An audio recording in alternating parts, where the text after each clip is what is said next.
Hello, my name is Adrian David Cheok, and I'm currently in California, USA, but my full-time position, I'm a professor in University in Tokyo, Japan. I'm also director of the Imagineering Institute of Malaysia, and I'm very happy to talk to you today at your conference. I want to talk today about how one area of how art and technology meets, and that is I would like to talk about research that I've been doing on the relationships between humans and robots. I think I first started on this research maybe in the early 2000s, nearly 20 years ago, and I made a device which was called a hugging pajama, and it was for parents and children to be able to hug each other through the internet. Basically, it was a pajama which had pressure sensors and pressure actuators, and if the parent and the children were apart, for example, the parent is at work or on a business trip, they could actually hug their children by squeezing a doll, which would produce through the internet, send the signal and squeeze the child in a hugging manner, in a hugging sensation. And this, of course, could be done also bidirectionally, so the child and the parent could hug each other through the internet together. And the next device that I made in my laboratory was called the Kissinger, and it stands for Kiss Messenger. And this device is similar to the hugging pajama, except it's to send a kiss through the internet. So you put a device on your mobile phone, and you can kiss the device on the phone, and it will uh, send the pressure onto your friend's phone, so you can remotely send the kiss through the internet. So, for example, let's say it's your grandmother's 90th birthday and you can't make it to a birthday party, but you could remotely give her a video call and at the same time give her a kiss. So these are devices which transmit touch or what's technically termed transmit haptics through the internet. Haptic is a artificial touch sensation. So um, I was working many years on these devices, in nearly 20 years, as I mentioned. But I realized that the you don't need two humans to do the internet touch or internet kissing. Actually, from a technical perspective, it's no different to have a robot or some artificial intelligence to do the hugging or kissing. So, from a technical viewpoint, it's basically the same thing. So, instead of hugging your parent through the internet, you could hug a robot through the internet. Instead of kissing your friend through the internet, you could kiss a robot through the internet. So this led me on to the work I've been doing for many years about human-robot interrelations and about how robots can be could be artificial agents, acting as artificial agents, artificial partners. So then I thought one of the most important things would be, could a robot develop an artificial love or artificial friendship for humans? And so I did a project where we looked at the artificial intelligence aspects, and could we modify artificial intelligence to have the aspects of love or friendship. And so we studied what is actually the feelings of love or friendship, in human beings. And there's various different factors many different factors which may produce the feeling of love. Of course, everyone is different, but basically, uh, we can see that in general, love happens when there is some compatibility of interests. So similar interests is a factor. Of course, attraction, physical attraction, is an important factor, especially at the start of a love relationship.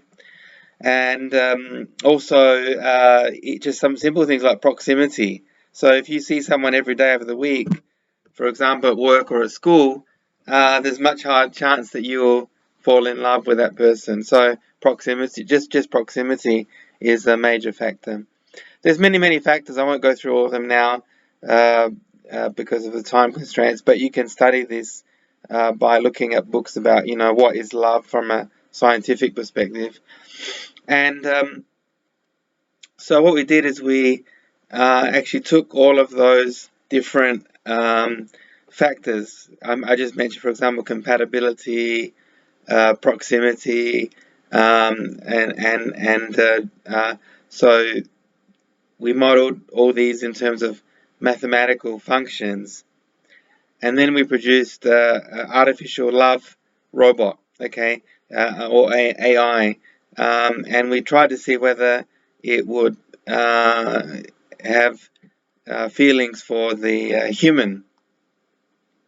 Of course, these feelings are not feelings same as a human. This is just computer algorithm.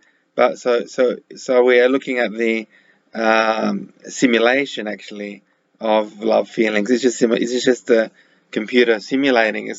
But if it look, but even though it's simulation, if it looks, if the artificial intelligence has the same effect as an output, then it looks similar to us as to a human. So we modeled an AI, and and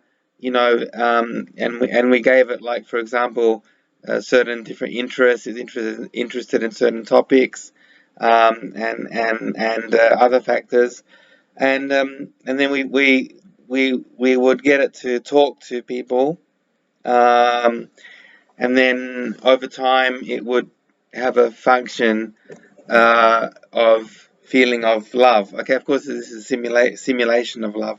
So, for example, it could say it feels, 73% love for a certain person, or 23%, which would be low, right? So, but we can see that there would be some difference when it interacted with different people. So this is very similar to humans. We have different feelings for different people according to our compatibility, etc., etc. So so when we did this, we made an algorithm for artificial love, and then we put that into our physical robot. So the physical robot was a small robot. It was the size of like a little baby, actually. So just like a small, cute robot.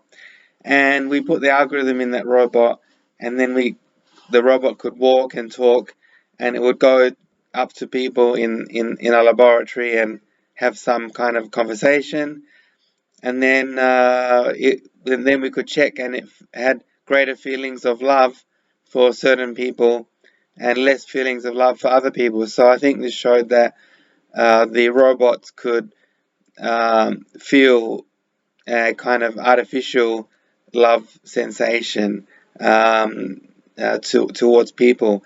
And of course, this is still quite early days. It's 2020. So, of course, the AI is not so sophisticated. But we have to imagine that in 20 years' time, or 50 years' time, or 100 years' time, we don't know how long it will take. But I think we can imagine that the AI will become so sophisticated that we can't really tell the difference between the AI and the human. They would behave and act in almost the same way. the robots would act in a very human-like way. As I said, I don't think this means the robot really has feelings, and I don't think it really means the robot has feelings the way humans does, because at the basic core, it's still a computer program, but it's a simulation of love, and also, like there's this saying, if it looks like orange and the color is orange, it looks like an orange is round, then we just assume it's an orange, right? So it's very similar. Even though the robot might not really have feelings the way we humans have feelings, but if it looks like it and it acts like it and it's so realistic, then we will behave and react to the robot as if it really was having real human feelings. So keep that in mind. Even if if the simulation is good enough, you will feel as if the robot really does love you. Um, so what does this mean for the future? Well, um, many people have asked me, will people prefer robots in the future? Because, if you have a robot as a friend or as a romantic partner, then maybe it's better than a human, because, maybe you don't have any fights, or maybe you don't have any disagreements or troubles. Of course, some people enjoy fighting, they enjoy the thrill of having arguments or something. So, but you could get a robot that is an argumentative robot. So, actually, any kind of characteristic of humans eventually could be simulated. So, let's just assume that everything that a human does could be simulated by the robot. Then, will people prefer a robot? I'm not sure. I don't have the answer, of course. We have to see what happens in the next, in the future, in the next 20 years, the next 50 years, maybe. But it may be the case that some people will prefer a robot over a human as their friend or as their romantic partner. Um, so I think that is a distinct possibility. How much percentage of people would prefer a robot? We don't know. Maybe it could be the majority of humans prefer to be with a robot. And anything can happen very fast. Just look at this year. In January we were all normal and going to restaurants, going to the cinema, going to the going out at night time in very crowded places, and now after the coronavirus, that all has changed.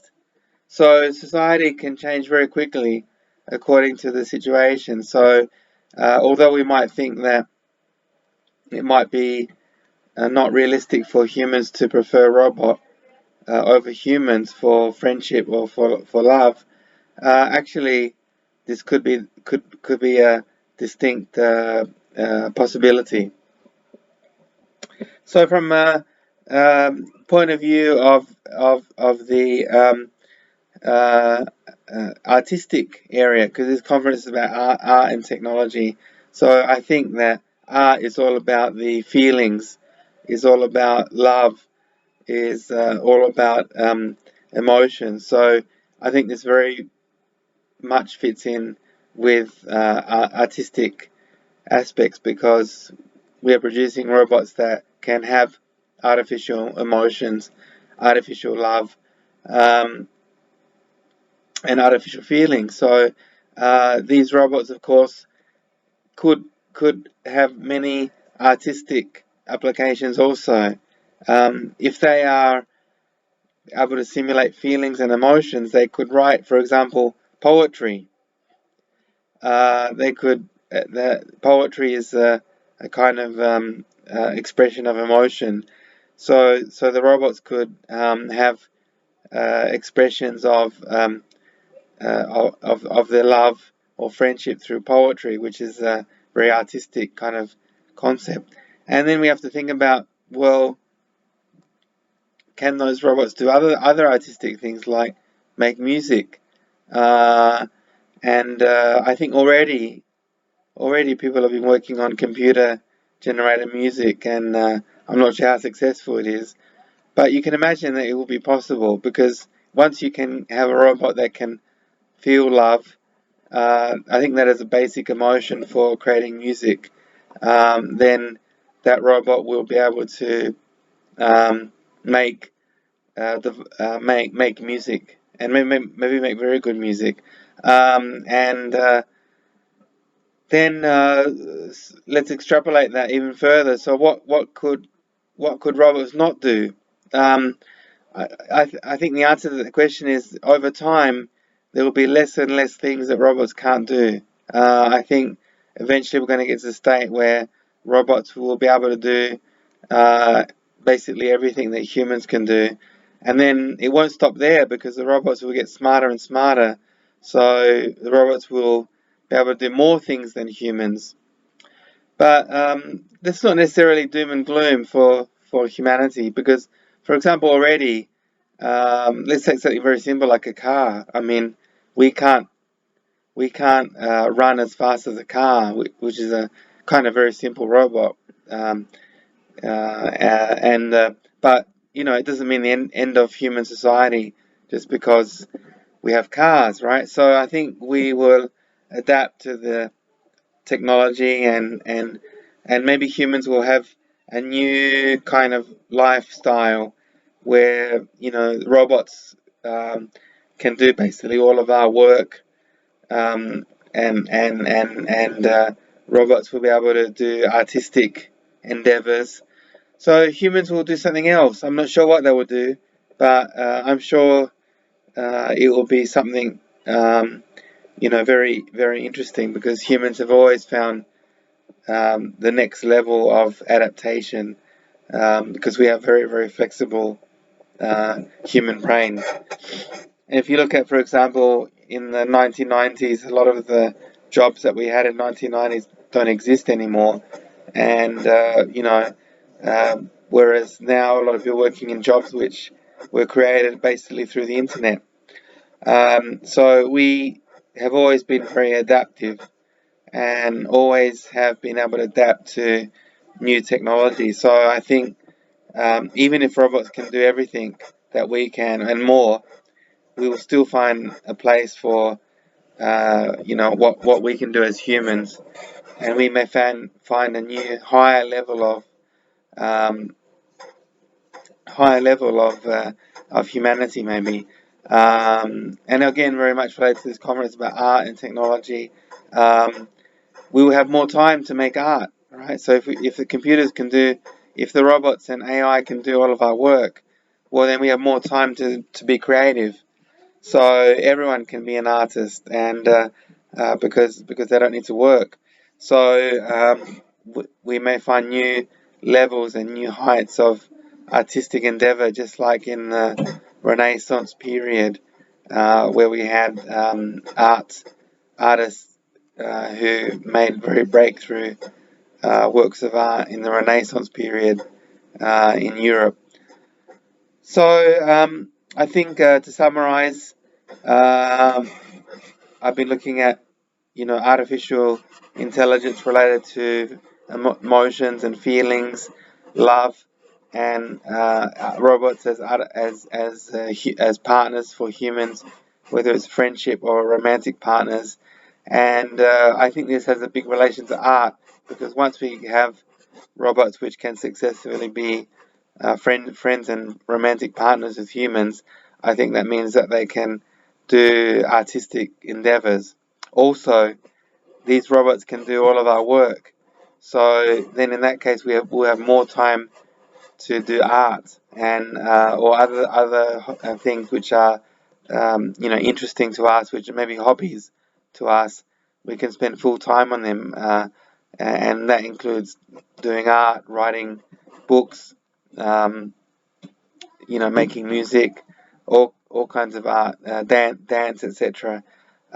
So I think robots and AI will be beneficial for the future of art, and I think that we can embrace the future of robots. So thank you very much for your attention, and please feel free to contact me anytime. Thank you.